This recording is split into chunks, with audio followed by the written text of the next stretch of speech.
about non-content things. So there are two things that you need to do. Number one is we talked about keywords and putting it up in the content of your website. Now we're going to talk about links.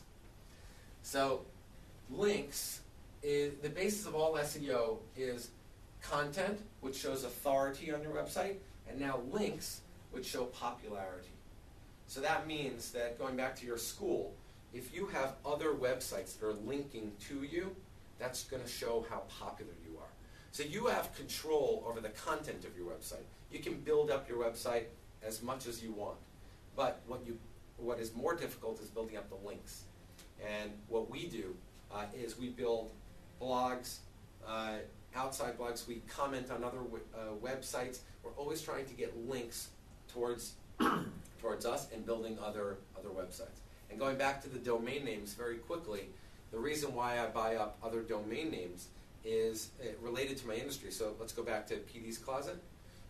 So if you owned pdscloset.com, and that's your corporate name, but then you bought dogclothing.com, and you set up a blog there, or a mini website, or a micro website, you could link back to your corporate website. So that counts. What's the logistics in building up links? Do you need the authorization of the company? Well, you don't have control over it at all. So you have to contact that other company. And that's why alliances are so important. We talked about this before. Alliances and partnerships are really important because if you can have another organization linked to you, especially, by the way, especially in EDU. Are you a newvisions.edu? You're .org, because you're a nonprofit. All right. If you can get links from an EDU, that's a very powerful link because those are limited domain names. Other ways of getting links and gathering up your base is get an email newsletter that goes out. So Paul Berkman works here at AXA, and he sponsors us. Thank you very much for sponsoring and hosting us. So what he does is he's on this automated email system. And I'd love to know the logistics of how you do that. Do you just fill out your name and then it goes out, or it goes out automatically? Your newsletter. Well, do you know that you send a newsletter? Yeah. I create a list. Okay. And then I have choices. I mean, I pick what goes out from a menu, and I can't write new stuff. Okay. Because everything is, you have to go through compliance. It's got to go through compliance. But they give us a whole bunch of choices, and I can pick what's going to go out next month. So the topic of all these financial newsletters and the software that went out is Groundhog's Day is coming up.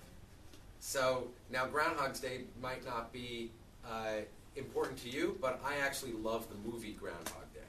So if you haven't seen the movie, I'm going to say, I love that too. See the movie. It's one of my favorites. But how is that related to the financial industry? It's not.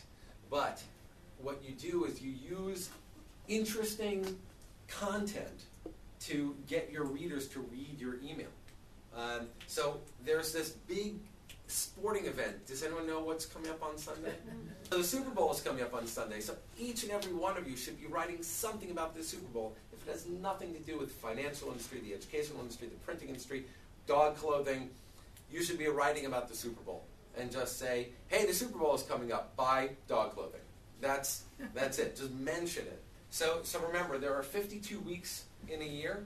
And what I always say is that 52, the number 52 is just perfect because if you can send out an email once a week, you could really gain popular audience. You can really hold on to your customers. You can send it. You can figure out 52 tips for your audience, 52 recipes of chili, 52 paragraphs to remind your audience that you exist. Just the number 52. It's just Sunday. You can even take 2 weeks off. 99% of the time, you are going to get deleted. But all you need is one customer. All you need is one. So I send out. I have a mailing list of about 2,500. Every week, about 500 bounces back. And I get, on the average, about 130 to 150 people that open up my email. Because I wrote something in the tagline. Because I said, hey, who's watching the Super Bowl? Do you need internet marketing? So it's sort of, do you know poker at all? It's called the string bet. So that means that you're roping them in with interesting content, and then you're telling them, oh yeah, Raphi does internet marketing. You're building relationship. That's what you're building and maintaining relationship through email.